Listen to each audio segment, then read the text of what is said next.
Sa araw ngang ito ay maaga akong umalis at nag-deliver ng yero. At ito nga, nandito na ako sa deliveran ng yero. Mag-isa lang ako mga kabubog dahil wala na naman tayong pahinante, no? Kaya naman madilim-dilim pa ay umalis na ako. At dito nga ako nagdi-deliver ngayon sa Batangas City, ano? At yan nga, tinatanggalan ko na ng tali at saka ng tolda, ano? Medyo masama nga ang ating loob dyan mga kabubog, kasi nung sasakay na ako sa kiluhan ay biglang may nag-text sa akin, ano, at biglang nag-update yung marketing nitong junk shop na pagdideliveran ko dito sa Batangas. At bumaba raw ng kwan ng 30 centavos. Kaya naman medyo masama ang loob natin dyan dahil wala na tayong pagkakataong matras kasi sasalang na tayo sa timbangan. At kuwan nga pala mga kabubog, yung 30 centavos ay medyo mabigat-bigat din sa atin. At mahigit siyang tinulada nga yung karga natin yan. At kung babawasan yung 30 centavos ay sa isang tinulada o 1,000 kilo ay 300 pesos din yun mga kabubog. Kaya naman nung lumapit sa akin yung kwan dyan, forklift operator, ay tinanong niya ako kung ipapuporklift ka raw ba dahil wala naman nga akong pahinante. So sabi ko ay mamanumanuhin ko na lang dahil may bayad din yung pa-forklift na 150, tapos magbibigay ka pa ng 100, may di 250 din yun. Kaya ang ginawa ko, ayan, dinaan ko na lang sa dalas-dalas. Ang kagandahan yan, pwedeng buksan yung aking sasakyan kabilaan at kayang-kaya nang abutin. Ayan, no. So saglit ko lang ibinabayan mga kabubog, halos 30 minutes lang. At yan nga, wala na ngang kwan, wala na kaagad laman, ano. 30 minutes lang at halos hindi nga ako pinawisan dyan, ano. So nakatipid din ako ng kwan ng 250 dyan mga kabubog, ano. So halos nabawi ko rin yung kwan, nabawi ko rin yung nawalang kwan, no. Kumpara sa parting Kabuyaw, kung doon ko dadalhin ay dating presyo pa rin, ano. Dito sa kabila sa Batangas ay biglang bumaba ng 30 centavos. Kaya naman sabi ko sa susunod Kabuyaw na uli ako.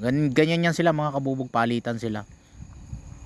Minsan parting Batangas ang mataas, minsan parting Laguna ang mataas, ano. Palitan lang sila. Kung saan tumambak, yun ang kwan, yun ang nagbababa, ano.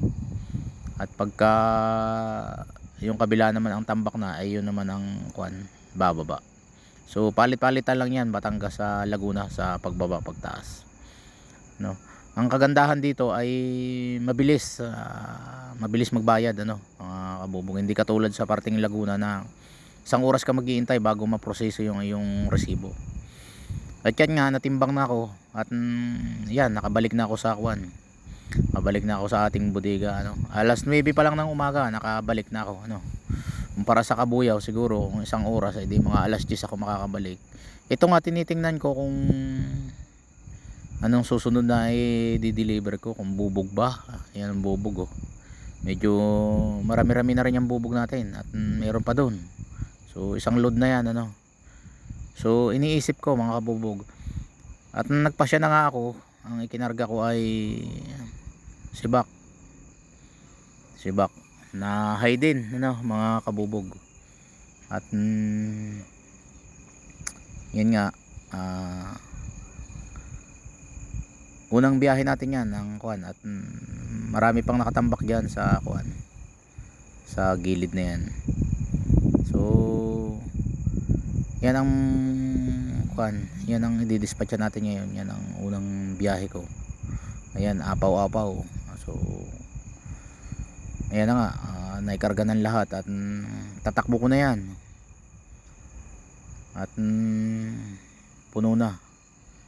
So yan ang unang biyahe ko. Aalis na kami dyan. At yun nga, na-deliver na namin at tinitimbang na namin, empty na. So kasama ko nga pala si Kwan dyan, si Borlasoy Burlasoy Muraglitik.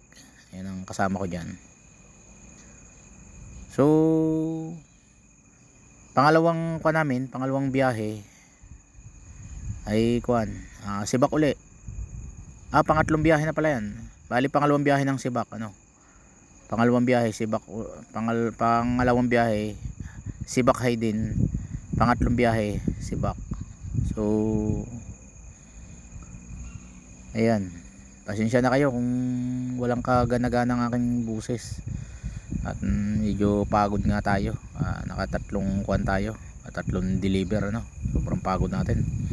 Sa unang biyahe natin mag-isa lang tayo, at sa pangalawa extra na nga natin si Burlasoy Muraglitik. Pasensya na kayo kung walang kalatoy-latoy ang aking buses, sobrang pagod mga kabubog. So yan nga, at tapos na nga yung pangatlong biyahe natin na ikarga, puro Sibak yan, bali yan, 10 jumbo mga kabubog. 10 jumbo yung ating na yan. Buti nga nandyan ang mga boys at hindi nagsibiyahe, may hinihintay kasi silang tawag, at nagpatulong tayo sa mga boys natin, mga junk shop boys natin yan, yung ating mga hindi fans dyan, sa sobrang luwag nga kanina, lawak ng karga natin, kinabitan ko pa ng extrang side mirror dahil hindi makita sa gilid. Hindi rin naman pinakinabangan, kaya pinatanggal ko na. Todo banat si dyan, si Kuya Imbit. So i-deliver ko na nga yan, at yan na nga, nakabalik na ako. Na i-deliver ko na nga, hapon halos magdidilim na ako nakabalik.